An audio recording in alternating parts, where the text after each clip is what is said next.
80% बच्चे जो 11th से 12th मूव कर रहे होते हैं, उन सब की एक कॉमन बीमारी होती है और वो होती है बैकलॉग्स की बीमारी।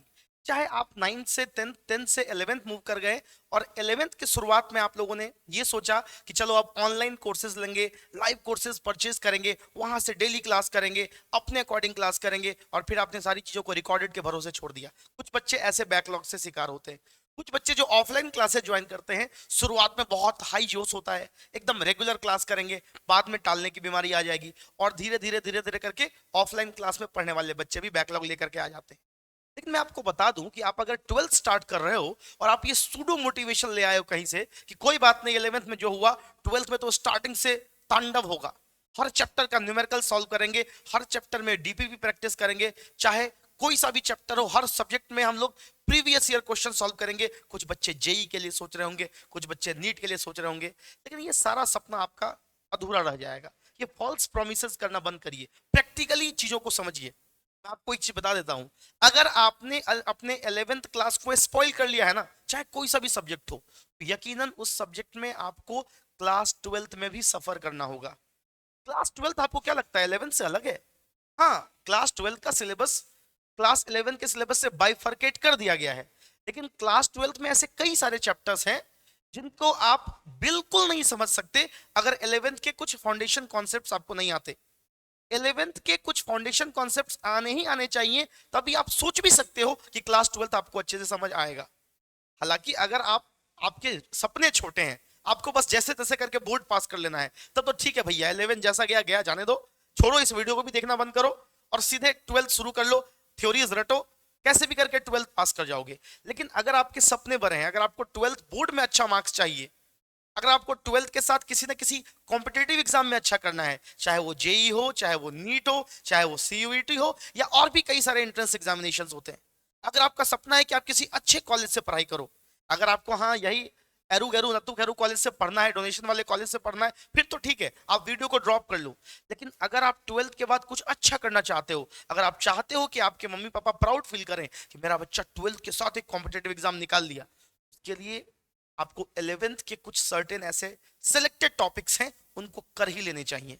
क्या आपको लगता है कि क्लास 12th में 11th के रोटेशन के कॉन्सेप्ट काम नहीं आते? क्लास 12th के फिजिक्स में एनर्जी एनालिसिस काम नहीं आता? क्लास 12th के फिजिक्स में वर्क एनर्जी थ्योरम काम नहीं आता? क्लास 12th के फिजिक्स को बेहतर तरीके से समझने के लिए और क्लास 12th के फिजिक्स में न्यूमेरिकल सॉल्व करने के लिए आपको 11th के कम से कम 18 से 20 ऐसे सिलेक्टेड चुनिंदा टॉपिक्स हैं जो आना ही चाहिए। अगर आपको क्लास 11th के ये 20 टॉपिक्स नहीं आते, तो यकीनन आप चाहे कितना भी मेहनत कर ले क्लास 12th में, आप कितनी बार भी एनसीईआरटी को पढ़ लें, आपको क्लास में चाहे कितने भी अच्छे से टीचर थ्योरी पढ़ा दे, आप क्लास 12th में भी सवाल खुद से नहीं बना पाएंगे। आपकी फिर वही कहानी रहेगी कि सर क्लास में तो सब समझ में आ जाता है, आप जब न्यूमेरिकल बनाते तो सब समझ में आ जाता है, लेकिन हम खुद नहीं सोच पाते। बच्चों की फिजिक्स में यही प्रॉब्लम होती है कि सर हम खुद से नहीं सोच पाते कि इस सवाल में क्या करना है, फिर सॉल्यूशन देखते तो समझ में आ जाता है। अगर आप चाहते हो क्लास 12th में आप खुद से न्यूमेरिकल्स बना सको, जेई लेवल के न्यूमेरिकल्स बना सको, नीट लेवल के न्यूमेरिकल्स बना सको, एनसीईआरटी के एक एक क्वेश्चन को खुद से सॉल्व कर सको, तो मेरे प्यारे भाइयों और बहनों, 11th के कुछ ऐसे चुनिंदा टॉपिक्स जो मैं अगले 10 मिनट में आपको बताने वाला हूं, इनको गौर से सुनना, और हो सके तो इनको पेन डाउन कर लेना, लिख लेना, और कुछ भी करो अपने क्लास 12th को शुरू करने से पहले इन टॉपिक्स पर कमांड जरूर कर लेना। अगर तुम खुद से कर लोगे तो बहुत अच्छी बात है, नहीं तो मैं भी तुमको इसमें मदद कर दूंगा। तो आइए शुरू करते हैं। मैं बताने जा रहा हूं क्लास 11th के वैसे 20 टॉपिक्स जो ऑक्सीजन है क्लास 12th के लिए, मैंडेटरी है क्लास 12th के लिए। इसके बिना आप क्लास 11th के बारे में, क्लास 12th में अच्छा करने के बारे में सोचना भी बंद कर दो, सोचना भी गुनाह होगा। तो मैं आपको बता दूं कि शुरुआत करते हैं मैथमेटिकल टूल्स से। मैथमेटिकल टूल्स की अगर बात करूं तो इसमें differentiation, integration, concept of maxima minima, graph, ये तमाम चीजें हैं जो हालांकि क्लास 11th के फिजिक्स को शुरू करने से पहले टीचर आपको पढ़ाते हैं, लेकिन आपको तो बैकलॉग की बीमारी है, तो आपका ये कवर नहीं होगा अच्छे से। इसकी प्रैक्टिस और इसके बेसिक कॉन्सेप्ट्स जरूरी हैं, तभी आप क्लास 12 के चाहे पार्ट 1 के चैप्टर हो चाहे पार्ट 2 के चैप्टर हो उनमें न्यूमेरिकल्स के बारे में सोच सकते हो।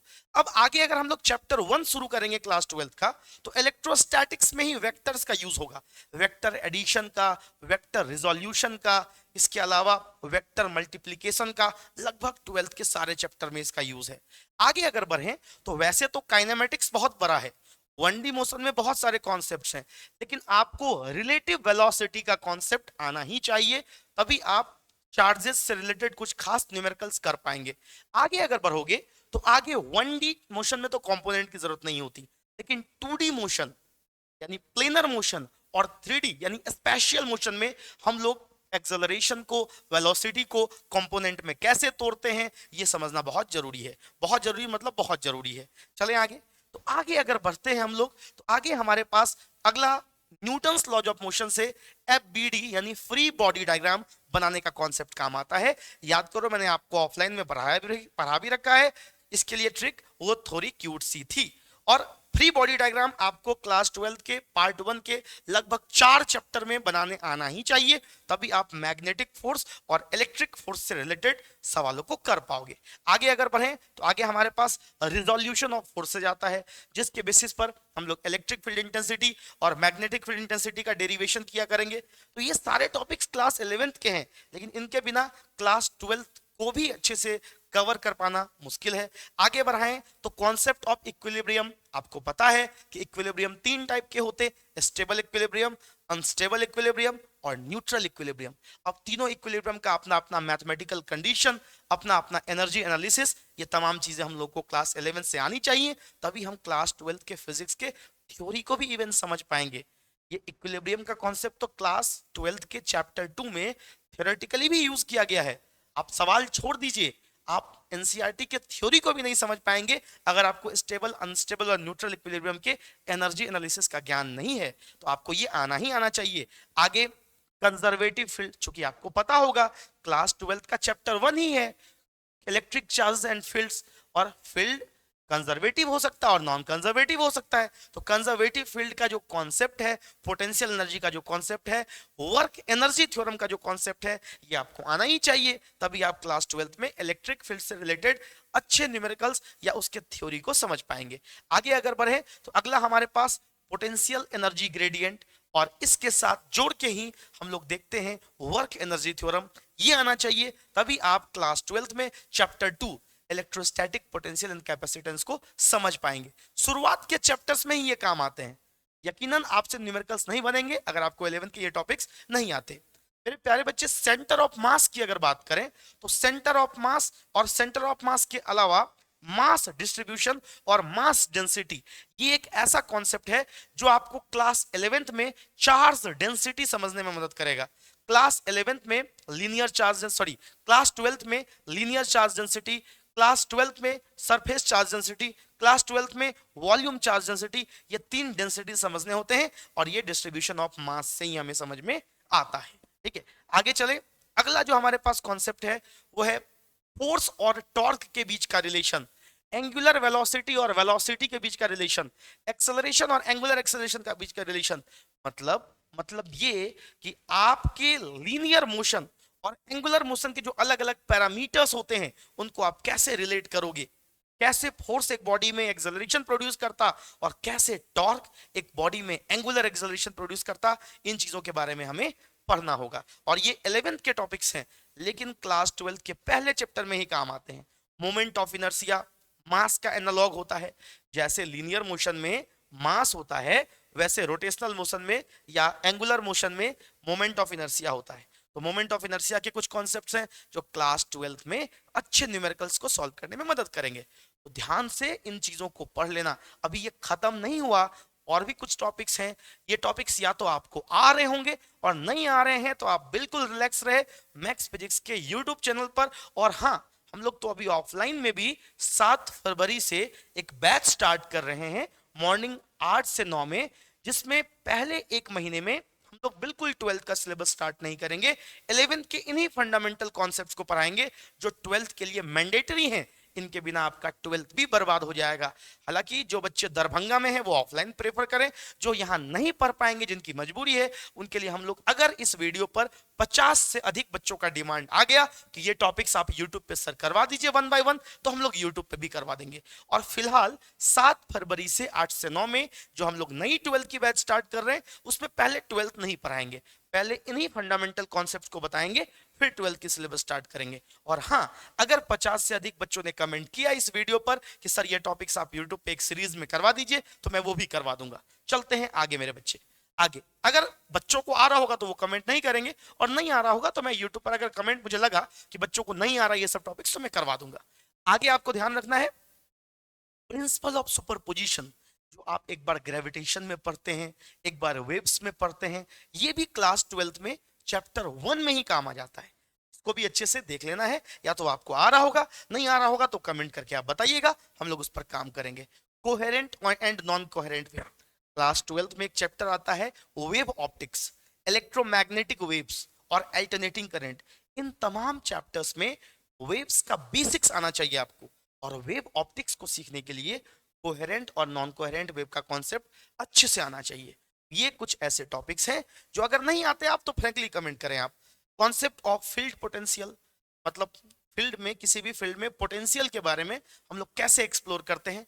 इसके अलावा एनर्जी एनालिसिस इन एसएचएम, और इसी के साथ किसी भी तरह का बॉडी अगर ऑसिलेटरी मोशन कर रहा है, वाइब्रेट कर रहा है। अब जैसे आप देखिएगा जेई 2024 में, जेई 2021 में, जेई 2019 में, जेई 2022 में चार्ज के ऑसिलेशन पर क्वेश्चन पूछा, और चार्ज के ऑसिलेशन का क्वेश्चन हालांकि क्लास 12th का था, लेकिन क्लास 11th की अगर सिंपल हार्मोनिक मोशन आपको नहीं आती तो आप उस क्वेश्चन को नहीं कर सकते।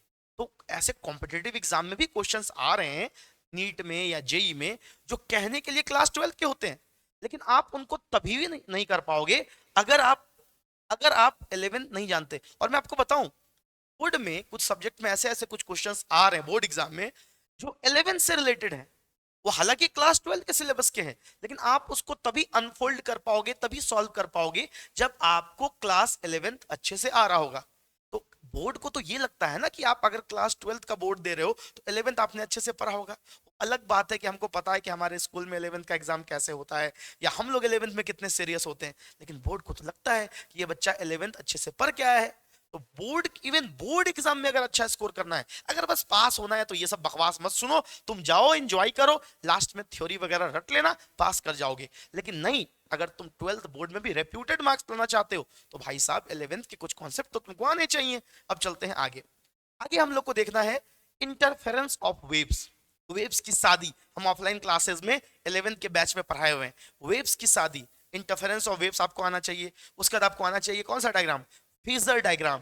दो अलग अलग फेजर्स को, दो अलग अलग एंगुलर वेक्टर्स को, एक्सियल वेक्टर्स को फेजर के रूप में कैसे दिखाते हैं। इसी के साथ हम पढ़ाते हैं क्लास में concept of lead, concept of lag. आप किसी भी 12th के बच्चे से पूछिएगा, ये क्लास 12th में अल्टरनेटिंग करंट चैप्टर में, एसी चैप्टर में, वेव्स चैप्टर में, वेव ऑप्टिक्स में बार बार काम आता है। मेरे बच्चे डायरेक्ट 12th स्टार्ट मत करो, अगर तुमको 12th स्टार्ट करना है तो उससे पहले इन टॉपिक्स को जरूर कवर कर लो। तुम कहीं से भी देख रहे हो, हालांकि मैं जो अभी ऑफलाइन में 12th की नई बैच स्टार्ट कर रहा हूं उसमें मैं ये तमाम टॉपिक्स पढ़ाऊंगा, लेकिन अगर तुम नहीं भी दरभंगा में हो, नहीं ज्वाइन कर सकते हो हमारे ऑफलाइन सेंटर को, तो अगर 50 बच्चों से अधिक के कमेंट आ गए तो मैं इन टॉपिक्स को यूट्यूब पर भी सीरीज में करवा दूंगा, ये मैं प्रॉमिस कर रहा हूं, अगर बच्चों की डिमांड होगी तो। अदरवाइज अगर आपको पहले से आता है तो बिल्कुल जरूरत नहीं है किसी भी वीडियो को देखने का। चलते हैं आगे। उसके बाद लास्टली अगर तुम किसी भी चैप्टर की बात करोगे तो यूनिट्स एंड डायमेंशन में तुमने डायमेंशन लिखना सीखा होगा, MLT-2, ML2T-2, L2T-2। नहीं तो डायमेंशन लिखने वाला क्वेश्चन भी लगभग हर चैप्टर में, जब भी कोई फिजिकल क्वांटिटी पर होगे तो उसका डेफिनेशन, उसकी एसआई यूनिट, उसका डायमेंशन लिखना आना चाहिए। तो हालांकि ये तो आ ही रहा होगा, ये बेसिक सी चीज है, लेकिन ये भी नहीं आ रहा होगा तो नवनीत भार्गव यहाँ पे है जो कि आपको ये चीज करवा देगा, बिल्कुल निश्चिंत रहें आप। इसके बाद ध्यान दीजिएगा, आपको मोमेंटम और काइनेटिक एनर्जी के बीच का रिलेशन, और मोमेंटम और काइनेटिक एनर्जी के रिलेशन के साथ ही मैं आपको वर्क एनर्जी थ्योरम बताऊंगा, ये भी आपको आना चाहिए। तो आई होप ये तमाम चीजें आपको क्लियर हो गई। तो ध्यान रहे, आप डायरेक्ट 12th स्टार्ट नहीं करिए, ट्वेल्थ स्टार्ट करने से पहले सारे सब्जेक्ट में, इवन आपको मैं केमिस्ट्री के लिए भी बोलूंगा कि आपको जनरल ऑर्गेनिक केमिस्ट्री आनी चाहिए क्लास 11th की, तभी आप क्लास 12th में अच्छे से ऑर्गेनिक केमिस्ट्री सीख पाओगे। फिजिकल केमिस्ट्री के कुछ बेसिक कॉन्सेप्ट्स जो कि 11th के स्टार्टिंग में ही पढ़ाए जाते हैं, अगर ये आपको नहीं आते तो आप क्लास 12th में बहुत स्ट्रगल करोगे। तो मैं आपको रिक्वेस्ट करूंगा किसी भी सब्जेक्ट में, सारे सब्जेक्ट में, चाहे वो केमिस्ट्री हो, चाहे वो मैथ्स हो, चाहे वो बायोलॉजी हो, कोई भी सब्जेक्ट में क्लास 12 स्टार्ट करने से पहले एक कॉपी बना लीजिए, एक डायरी बना लीजिए, उसमें उस सब्जेक्ट के वैसे टॉपिक्स को लिख लीजिए जो 12 शुरू करने से पहले आपको पढ़ ही लेना चाहिए। मेरी बात समझ रहे हो? आप अगर सीढ़ी तरफ तरफ के, अगर ऊपर के सीढ़ी पर चढ़ोगे तो गिरने का चांस ज्यादा रहता है। और हाँ, आप चाहे कितना भी डेंटिंग पेंटिंग करवा लो 5वें फ्लोर की, ऊपर के फ्लोर की, अगर मकान का फाउंडेशन वीक है तो भर भरा के गिर ही जाना है। तो सबसे अधिक जब भी किसी बिल्डिंग का कंस्ट्रक्शन होता है, जब भी किसी बड़े से बड़े इमारत का कंस्ट्रक्शन होता है, तो सबसे अधिक जोर इस बात पर दिया जाता है कि इसका फाउंडेशन स्ट्रांग हो। अगर मकान की फाउंडेशन मजबूत नहीं है, मकान का फाउंडेशन कमजोर है, तो आप ऊपर कितना भी प्लास्टर करवा लो, कितना भी फैंसी सीलिंग करवा लो, कितना भी अलग अलग कलर का पेंटिंग करवा लो, एक भूकंप आएगा और भरभरा के सब गिर जाएगा। तो अगर क्लास 11 से 12 मूव कर रहे हो, आप सिर्फ बोर्ड के लिए भी सोच रहे हो, अगर किसी ईयर बोर्ड ने, आप जिस ईयर एग्जाम दोगे उस ईयर बोर्ड ने अपने लेवल को हल्का सा चेंज कर दिया, तो यकीन मानो जिन बच्चों का 11th खराब है वो बोर्ड भी नहीं पास कर पाएंगे। इसीलिए मैं कह रहा हूं कि आंख बंद करके 12th मत स्टार्ट करो, हरबरा करके 12th मत स्टार्ट करो। सारे सब्जेक्ट में टॉपिक्स को पेन डाउन करो कि 11th के मुझे कौन कौन से टॉपिक्स आने ही आने चाहिए, उन टॉपिक्स को अच्छे से करो और फिर ही 12th स्टार्ट करो। नहीं तो तुम जैसे 11th में अभी पछता रहे हो कि ऐसा कर लिए होते, ऐसा हो जाता, रिग्रेट आ रहा है तुम्हारे मन में, उफ स्टार्टिंग से क्यों नहीं पढ़े, ऐसा क्यों नहीं हुआ। यकीन मानो 90% बच्चे अपने 12th के एंड में भी इसी तरीके से रिग्रेट में होते हैं, इसी तरीके से पछता रहे होते हैं। तुम जब 9th से 10th में मूव कर रहे थे तो तुमने चीजों को 10th पे टाल दिया, लेकिन क्या तुम्हारे उम्मीद के अकॉर्डिंग 10th हुआ? नहीं हुआ। फिर जब 10th बीता तो तुमने सोचा कि 11th में सब अच्छा करेंगे, लेकिन 11th भी उसी तरीके से गया। लेकिन 12th ये तुम्हारे एकेडमिक्स का बचपन से लेके अभी तक जो पढ़े हो उसका लास्ट ईयर है। मेरे बच्चों, जब तुम 10th का एग्जाम दिए होगे ना, तो लोग तुमसे ये पूछते होंगे कि 10th का में कितना मार्क्स है। 10th के बाद जब अभी तुम 11th हो और 11th से 12th में मूव कर रहे हो, तो कोई तुमसे 9th का मार्क्स नहीं पूछता होगा, कोई तुमसे 8 का मार्क्स नहीं पूछता होगा, कोई तुमसे 7th का मार्क्स भी नहीं पूछता होगा। लोग तुमसे लास्ट एग्जाम यानी 10th के बारे में पूछते होंगे। ऐसे ही क्लास 12th के बाद जब तुम कुछ भी कर लोगे, जब तुम कॉलेज में जाओगे प्लेसमेंट के टाइम पर या अलग अलग जगह पर, तुमसे 12th का मार्क्स वो पूछेंगे। और इस गलतफहमी में मत रहना कि 10th और 12th का मार्क्स मैटर नहीं करता।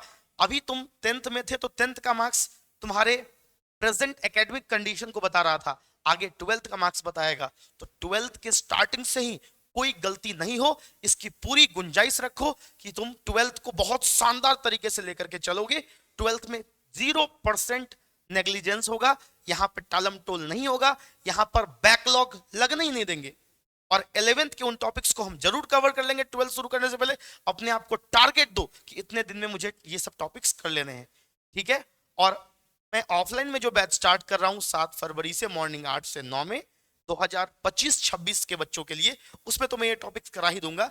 अगर 50 से अधिक बच्चों के डिमांड आए तो मैं यूट्यूब पर फ्री ऑफ कॉस्ट भी ये टॉपिक्स कराने के लिए तैयार हूं।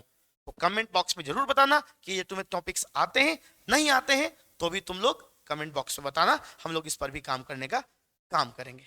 बहुत बहुत मोहब्बत बच्चों, ईमानदारी से पढ़ते रहो और इस ईयर शुरुआत से इतना जबरदस्त करना है कि 12th में कोई भी रिग्रेट नहीं होना चाहिए, इस बात का ध्यान रखो। जय भौकाल तय भौकाल। और चेला भौकाल अगर टाइट करना है, अगर सही में 12th में भौकाल टाइट करना है, मैं तो कहूंगा इसके साथ 2 और टॉपिक कर ही लेना, 2 और टॉपिक कर ही लेना। एक इनवर्स स्क्वायर लॉ वाला टॉपिक जो कि हमारे चैप्टर 1 में ही काम आएगा, और एक टॉपिक बाइंडिंग एनर्जी वाला होगा, वो भी कर लेना। अगर ये टॉपिक्स कर लेते हो तो यकीनन तुम्हारे 12th में जबरदस्त भौकाल टाइट होगा और 12th में कोई रिग्रेट नहीं रहेगा। तमाम टॉपिक्स का अगर पीडीएफ तुमको चाहिए, मैक्स फिजिक्स के टेलीग्राम चैनल पर तुमको पीडीएफ मिल जाएगा, डिस्क्रिप्शन में इसकी लिंक भी है। और अगर तुम चाहते हो क्लासेस की, अगर तुम इन क्लासेस के लिए चाहते हो कि मैं यूट्यूब पे करवाऊं, तो मैं बार बार यही कह रहा हूं, 50 कमेंट और क्लास का शेड्यूल जारी हो जाएगा। क्लास की जितने भी शेड्यूल्स हमारी जारी होती हैं वो हमारे व्हाट्सएप चैनल मैक्स फिजिक्स के व्हाट्सएप चैनल पर जारी होती है। मैं चाहूंगा कि डिस्क्रिप्शन में तुम्हारे टेलीग्राम और व्हाट्सएप चैनल दोनों का लिंक दे दिया जाए। और मेरे बच्चों, ईमानदारी से करो और क्लास 12th में शानदार परफॉर्म करो। तो अब वाकई इस वीडियो को खत्म करता हूं, वाकई इस वीडियो को खत्म करता हूं। अब कोई टॉपिक बचा हुआ नहीं है, टेंशन मत लो। ये 22 टॉपिक डन, तो क्लास 12th में फिजिक्स में कोई प्रॉब्लम नहीं आएगा, एक एक न्यूमेरिकल बना लोगे। ठीक है, तो सेशन को यहीं खत्म करते हैं बच्चों। बहुत बहुत मोहब्बत, बहुत बहुत शुक्रिया, बहुत बहुत प्यार आप लोगों को।